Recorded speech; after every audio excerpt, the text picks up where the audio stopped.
Dari tim kuasa hukum Bang Johnson, saat ini temuan atau petunjuk baru apa yang dikumpulkan sehingga bisa menguatkan sangkaan pasal 338 Junto 55 ini mengenai unsur persekongkolan? Bang Johnson. Baik. Sepertinya masih terputus dengan Bang Johnson. Kita ke Pak Susno. Pak Susno, kalau untuk mengarah ke unsur persekongkolan ini kan artinya bukan hanya tunggal ya Pak ya. Ada orang lain yang terlibat. Bagaimana Pak Susno melihatnya? Ya, jadi kalau misalnya tim advokat, siapapun juga yang punya petunjuk, yang punya bukti-bukti, itu nanti kan diserahkan saja kepada penyidik, karena penyidiklah yang akan mengelola informasi atau fakta atau data yang nantinya akan dirubah menjadi alat bukti dengan pro justisia.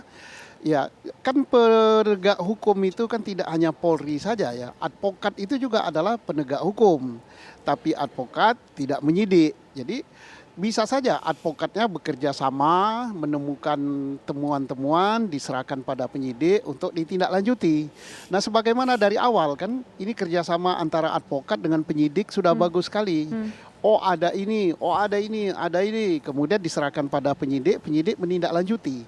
Sama dengan tadi, kalau memang advokat gitu menemukan petunjuk-petunjuk, menemukan bukti atau fakta bahwa ini ada pembunuhan yang direncanakan. Serahkan saja pada penyidik, nanti penyidik yang akan menindaklanjuti apakah itu bisa dijadikan alat bukti atau tidak, begitu. Ya, saya ingin ke Bang Johnson. Bang Johnson sudah bergabung kembali bersama kami, Bang Johnson. Halo, Bang Johnson. Bang Johnson, tampaknya ada gangguan komunikasi dengan Bang Johnson. Saya ingin kembali ke Pak Susno. Pak Susno, ini kan dengan ditetapkannya Baradae menjadi tersangka dan disampaikan bukan membela diri saat menembak Brigadir J, pihak dari keluarga semakin yakin bahwa tidak terjadi baku tembak dalam peristiwa tersebut. Apakah kira-kira ini bisa terjawab, Pak Susno? Bapak meyakini sudah tidak terjawab dengan jadi saya harus yakin dengan hasil daripada tim sus yang sudah diumumkan bahwa pasalnya kan 338 kan.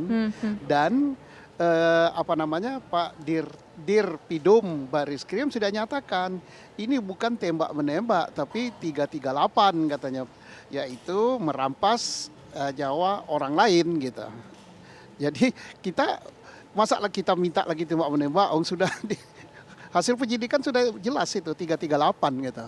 Nah, apakah advokat menyatakan tadi Pak Johnson, dia mengatakan pasal yang dimintakan oleh dia juga pasal 4 pasal pembunuhan berencana. Nah, ini nanti saya katakan tergantung dengan hasil penyidikan apakah alat-alat bukti pasal 184 KUHP bisa dikumpulkan untuk memperkuat sangkaan pasal tentang pembunuhan berencana.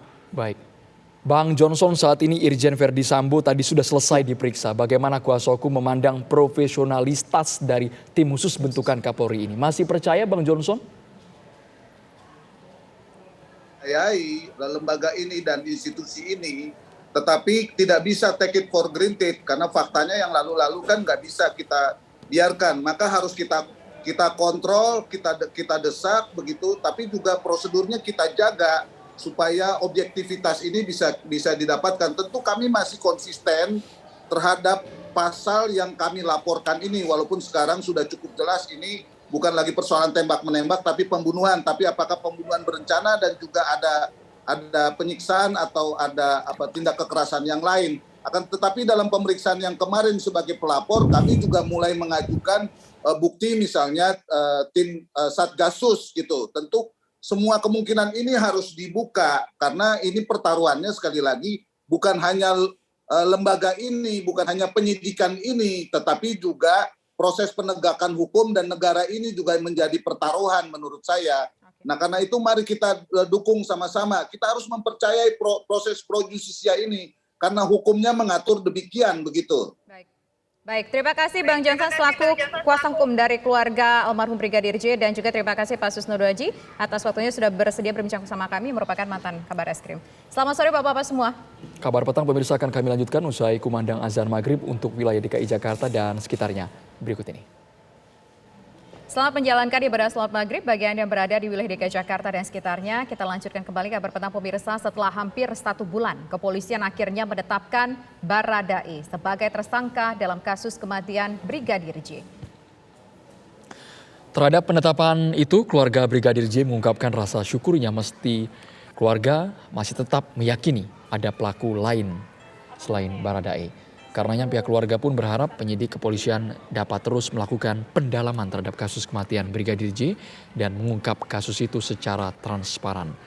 Roslin Simanjuntak, bibi mendiang Brigadir J menyatakan pihak keluarga meyakini ada tersangka lain atau ada lebih dari 1 orang tersangka dalam kasus kematian Brigadir J.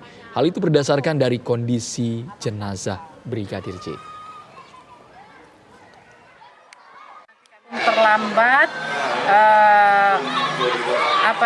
tersangkanya dibuat ya telah ditetapkan, tapi kami mengucapkan terima kasih juga atas kinerja dari penyidik ya. Semoga kedepannya lagi penyidik sungguh-sungguh ya. Kami ya melihat dari kejanggalan yang kami lihat di tubuh anak kami itu, kami nggak yakin cuma 1 orang yang melakukan itu, pasti ada dalangnya lagi yang. Pemirsa, peristiwa soal kematian Brigadir J termasuk juga penetapan tersangka dan apakah ada kemungkinan tersangka baru masih akan kami diskusikan pemirsa. Usai jeda berikut kami akan berbincang dengan pakar hukum yaitu Pak